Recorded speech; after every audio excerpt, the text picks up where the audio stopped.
Doğu Türkistanlı sivil toplum kuruluşlarının temsilcileri Çin yönetiminin Doğu Türkistan'da ortaya koyduğu insan hakları ihlallerini gündeme getirmek için ortak basın açıklaması yaptı. Ankara'da Doğu Türkistan'da devam eden soykırım adı verilen toplantıda bugün Türkiye'ye gelen Çin Dışişleri Bakanı Wang Yi'nin ziyareti protesto edildi ve soykırım fiillerine karşı ortak açıklama yapıldı. Basın açıklamasında Türkiye'nin Çin'le görüşmelerde Doğu Türkistan'da yaşanan soykırımı gündeme getirmesi gerektiği vurgulandı. Ayrıca İstanbul'da toplanan yaklaşık 2000 gösterici diktatör Çin ve Uygur soykırımını durdurun, kampları kapatın sloganları attı. Kimin ellerinde Doğu Türkistan Bağımsızlık Hareketi'nin simgesi olan beyaz ve mavi renkli bayraklar salladığı görüldü. Amerika Birleşik Devletleri Ocak ayında Çin'in Uygurlara karşı soykırım ve insanlığa karşı suçlar işlediğini söyledi. Bu konuda Kanada ve Hollanda gibi başka ülkelerde yaşananları soykırım olarak tanıyor. Türkiye ise bu yönde bir adım hala atmadı.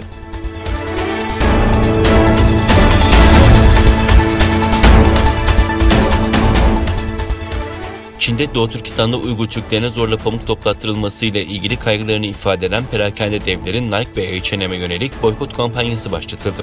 Boykot kampanyasına çok sayıda Çin şirketi katılıyor. Çin merkezli birçok e-ticaret platformu da Nike ve H&M'in ürünlerini satmamaya başladı. Bu hafta Avrupa Birliği ülkeleri ABD, Kanada ve İngiltere Uygur Türklerine yönelik insan hakları ihlalleri nedeniyle Çin'e yaptırım uygulama kararı almıştı. Aralıkta BBC'nin yayımladığı bir araştırma Çin'de yüz binlerce Uygur Türk'ünün pamuk tarlalarında zorla çalıştırıldığını ortaya koymuştu. Nike ve H&M, Sincan'da Uygur Türklerine zorla pamuk toplatılmasıyla ilgili haberler nedeniyle kaygı duyduğunu ve ürünlerinde Sincan'dan gelen pamuğu kullanmadığını açıklamıştı.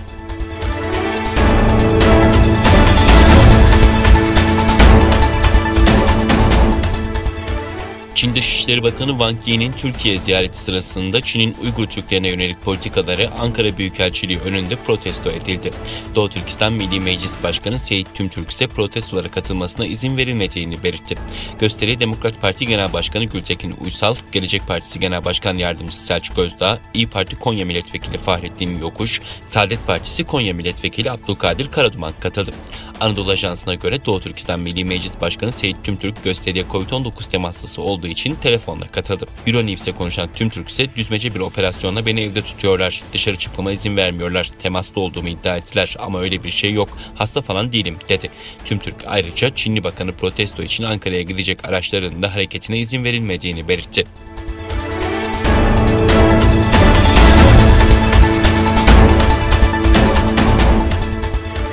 Çin Dışişleri Bakanı Wang Yi, Ankara'da Cumhurbaşkanı Recep Tayyip Erdoğan ve Dışişleri Bakanı Mevlüt Çavuşoğlu ile görüştü.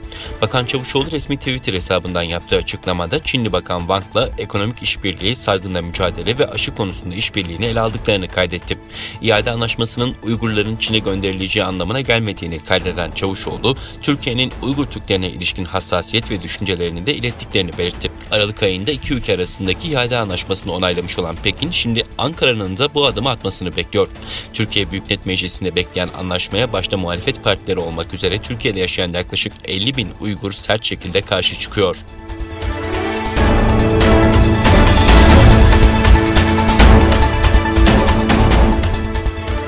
ABD Başkanı Joe Biden ilk basın toplantısında Afganistan'dan 1 Mayıs'a kadar çekilmelerinin zor olduğunu ve Çin'in küresel bir hakimiyet kurmasına izin vermeyeceklerini söyledi. Biden görevinin 65. gününde ilk resmi basın toplantısını Beyaz Saray'da düzenledi. Çin'e yönelik dış politikaları da değerlendiren Biden, Çin'le çetin bir karşılaşma değil, bir rekabet peşindeyiz değerlendirmesinde bulundu. Zorlu Alaska görüşmelerinin ardından Biden, Çin'le bir çatışma aramadığını, fakat Çin Devlet Başkanı Xi Jinping'in ticaretle ilgili uluslararası normlara uyması konusunda ısrar edeceğini bildirdi. Biden, ona birkaç kez şahsen söylediğim şey dik ama dik bir rekabet olacağını bilsek de çatışma aramadığımızdır. Fakat Çin'e uluslararası kurallara, adil uygulamalara, adil ticarete ve adil rekabete göre oynaması konusunda ısrar edeceğiz, dedi.